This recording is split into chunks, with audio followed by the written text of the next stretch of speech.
नमस्कार दोस्तों। आज है 4 फरवरी 2026 और हम हाजिर है आज के ताज़ा करंट अफेयर्स के साथ जो आपकी सभी प्रतियोगी परीक्षाओं के लिए बेहद ही इम्पोर्टेंट है। आज की चर्चा में हम सूरजकुंड मेला, ग्रैमी अवार्ड्स और बलूचिस्तान के ऑपरेशन हेरोफ जैसे बड़े मुद्दों पर बात करेंगे। इसके अलावे मुख्य समाचारों में हम उत्तर प्रदेश की पहली एआई यूनिवर्सिटी, गुजरात का नवीकरणीय ऊर्जा में टॉप करना और केरल में खोजी गई आर्किड की नई प्रजाति के बारे में विस्तार से जानेंगे।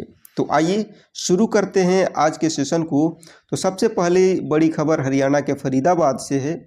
यहाँ दुनिया के सबसे बड़े शिल्प मेले यानी कि 39वें सूरजकुंड अंतर्राष्ट्रीय शिल्प मेले का आयोजन किया जा रहा है। परीक्षा के नज़रिए से यहाँ 3 बातें बहुत ज़रूरी है। पहली, इस बार की थीम है लोकल टू ग्लोबल, जो स्थानीय कारीगरों को विश्व स्तर पर पहचान दिलाने पर केंद्रित है। दूसरी महत्वपूर्ण बात यह है कि इस साल का पार्टनर देश मिस्र है। और तीसरी, इस बार उत्तर प्रदेश और मेघालय संयुक्त रूप से पार्टनर राज्य के रूप में शामिल हुए हैं। याद रखिएगा, सूरजकुंड मेला न केवल हस्तशिल्प का उत्सव है बल्कि यह भारत की सॉफ्ट पावर और संस्कृति की विविधता को भी दर्शाता है। फरीदाबाद का यह मेला अपनी भव्यता के लिए जो है पूरे विश्व में प्रसिद्ध है। आगे बात करते हैं दोस्तों, संगीत के दुनिया के सबसे बड़े सम्मान यानी कि 68वें ग्रैमी अवार्ड्स की घोषणा लॉस एंजिल्स अमेरिका में हो चुकी है। इस बार केंड्रिक लैमर का जलवा रहा, जिन्होंने रिकॉर्ड ऑफ द ईयर सहित कुल 5 अवार्ड्स अपने नाम किए। वहीं एल्बम ऑफ द ईयर का खिताब बैड बनी को मिला और बिली इलिश के गाने वाइल्ड फ्लावर को सॉन्ग ऑफ द ईयर चुना गया। एक बहुत ही खास अपडेट यह है कि दलाई लामा ने अपनी ऑडियो बुक मेडिटेशन के लिए ग्रैमी जीता है। भारतीय संदर्भ में बात करें तो अनुष्का शंकर इस साल नामांकित थी। स्टैटिक जीके के लिए याद रखिएगा, जाकिर हुसैन, AR रहमान और रिंकी केस जैसे दिग्गज पहले ही यह प्रतिष्ठित अवार्ड भारत के नाम कर चुके हैं। दोस्तों, अब बात करते हैं अंतर्राष्ट्रीय सुरक्षा की। पाकिस्तान का बलूचिस्तान प्रांत इस समय भीषण संकट से गुजर रहा है, जिसे ऑपरेशन हेरोफ फेज 2 का नाम दिया गया है। प्रतिबंधित संगठन BLA यानी कि बलूचिस्तान लिबरेशन आर्मी ने पाकिस्तानी सेना पर बड़ा हमला किया है, जिसमें लगभग 200 सैनिकों के हताहत होने की खबर है। रणनीतिक रूप से महत्वपूर्ण बात यह है कि आतंकवादियों ने चीन द्वारा विकसित ग्वादर पोर्ट को भी निशाना बनाया है। बलूचिस्तान प्राकृतिक संसाधनों जैसे कि नेचुरल गैस और कॉपर से समृद्ध है, लेकिन वहाँ के लोग संसाधनों के दोहन और सेना के कार्रवाई का विरोध कर रहे हैं। यह मुद्दा न केवल पाकिस्तान बल्कि पूरे दक्षिण एशिया की भू राजनीतिक को प्रभावित करता है।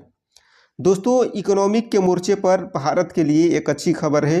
अमेरिका ने भारतीय उत्पादों पर टैरिफ को 50% से घटा करके मात्र 18% कर दिया है। इसका सीधा असर यह होगा कि अमेरिकी बाजार में भारतीय सामान सस्ते और प्रतिस्पर्धी होंगे। हालांकि इसकी वजह से डॉलर और मजबूत हुआ है, जिससे अंतर्राष्ट्रीय बाजार में सोने और चांदी की कीमत में गिरावट देखी गई है। इसके अलावा भारत अरब लीग की जो है दूसरी शिखर बैठक का आयोजन हुआ। परीक्षा के लिए याद रखिएगा कि अरब लीग का जो मुख्यालय है काहिरा यानी कि मिस्र में है, मिस्र के काहिरा में है और इसमें कुल 22 सदस्य देश शामिल हैं। व्यापारिक और रणनीतिक दृष्टिकोण से यह बैठक भारत और खाड़ी देशों के बीच जो है संबंधों को एक नई ऊंचाई देगी। दोस्तों, हर साल 2 फरवरी को हम विश्व आर्द्र भूमि दिवस मनाते हैं। इस साल 2026 की थीम जो है बहुत ही खास है, वेटलैंड्स एंड ट्रेडिशनल नॉलेज, जो आर्द्र भूमि के संरक्षण में पारंपरिक ज्ञान के महत्व को बताती है। भारत की स्थिति की बात करें तो वर्तमान में भारत में कुल 98 रामसर साइट्स है। सबसे ज़्यादा 20 साइट्स के साथ तमिलनाडु शीर्ष पर है।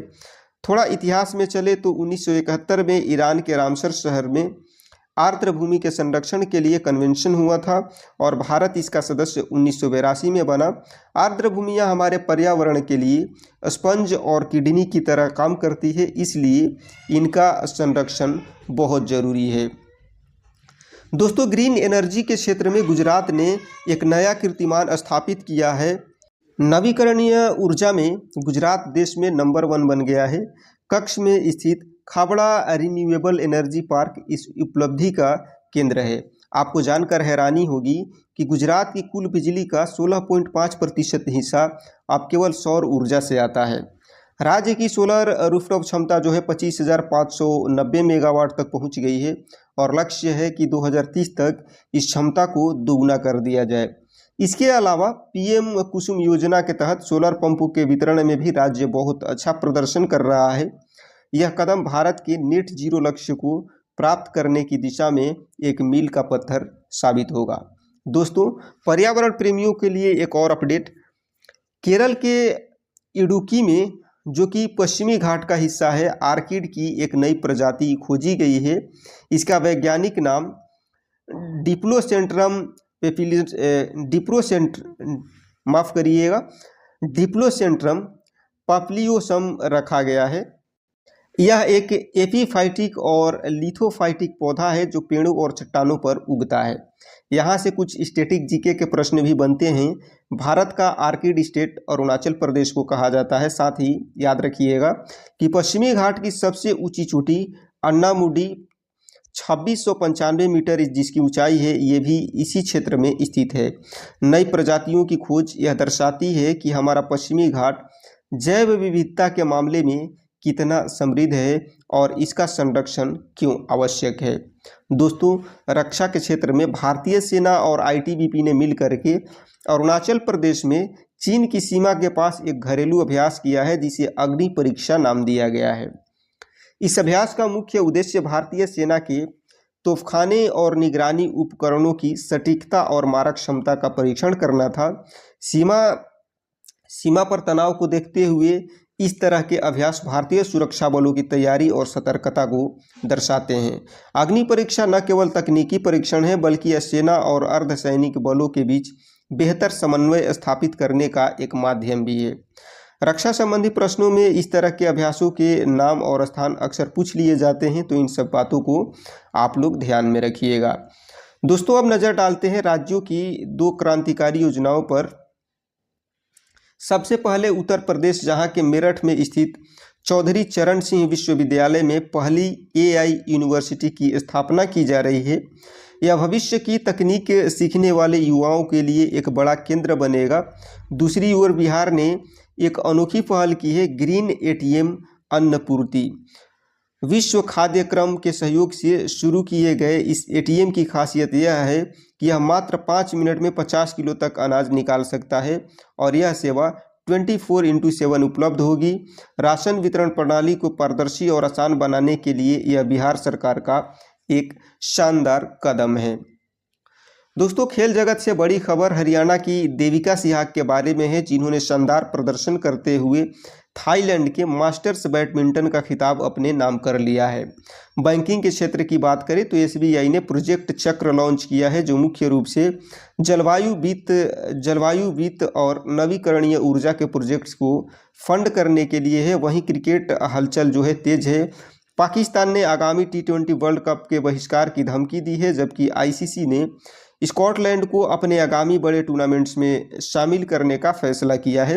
ये सभी खबरें आने वाले एग्जाम के लिए विविध सेक्शन में बहुत उपयोगी साबित हो सकती हैं, तो इनको आपको याद रखना है। तो दोस्तों, ये थे आज के कुछ प्रमुख करंट अफेयर्स। अब आइए थोड़ा बात कर लेते हैं कुछ स्टैटिक जीके की।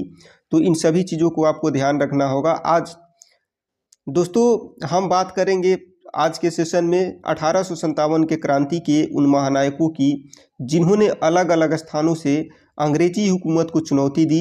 अक्सर परीक्षाओं में मिलान करने के लिए प्रश्न पूछ लिए जाते हैं या ऐसे भी ऑप्शन में पूछ लिए जाते हैं। तो लखनऊ से नेतृत्व बेगम हजरत महल ने किया था। कानपुर की कमान जो है नाना साहेब के हाथों में थी। बरेली में विद्रोह का झंडा जो है खान बहादुर खान बुलंद ने किया था। और प्रयागराज से मौलवी लियाकत अली ने मोर्चा संभाला। तो इन नामों और उनके क्षेत्र को रट लीजिएगा, क्योंकि 1857 की क्रांति भारतीय स्वतंत्रता संग्राम का आधार थी और एग्जाम्स का फेवरेट टॉपिक होती हैं ये। तो इन सभी चीज़ों को आपको ध्यान में रखना है। तो दोस्तों, आप देखते हैं कि आपने आज कितना सीखा। हम आपसे 5 प्रश्न पूछते हैं। जितना भी करंट अफेयर्स मैंने आप लोगों को पढ़ाया उससे रिलेटेड 5 प्रश्न मैं आपसे पूछता हूं। इन 5 प्रश्नों के जवाब जो है आपको कमेंट सेक्शन में देना है। क्योंकि इन सभी चीज़ों को हम लोग पढ़ चुके हैं आज के सेशन में। तो सबसे पहला प्रश्न है आपके लिए, 39वें सूरजकुंड के मेले का पार्टनर देश कौन सा है? ऑप्शन है मिस्र, तंजानिया, फ्रांस या फिर यूएई। इसका उत्तर आप कमेंट सेक्शन में दीजिएगा। अगले प्रश्न की बात करते हैं। तो आपके लिए अगला प्रश्न है कि 68वें ग्रैमी अवार्ड्स में रिकॉर्ड ऑफ द ईयर किसने जीता? ऑप्शन है Taylor Swift, Kendrick Lamar, Ricky Kej या फिर बैड बनी। तो इसका राइट आंसर आपको कमेंट सेक्शन में देना है। अगला प्रश्न है, ऑपरेशन हीरो फेज 2 किस क्षेत्र से संबंधित है? ऑप्शन है यूक्रेन, गाजा, बलूचिस्तान या फिर म्यांमार। वहीं नेक्स्ट प्रश्न की बात करते हैं। मैं आंसर को मिटा देता हूं, नहीं तो आंसर देख के तो आप जवाब दे ही दीजिएगा। अगला प्रश्न है कि विश्व आर्द्र भूमि दिवस 2026 की थीम क्या है?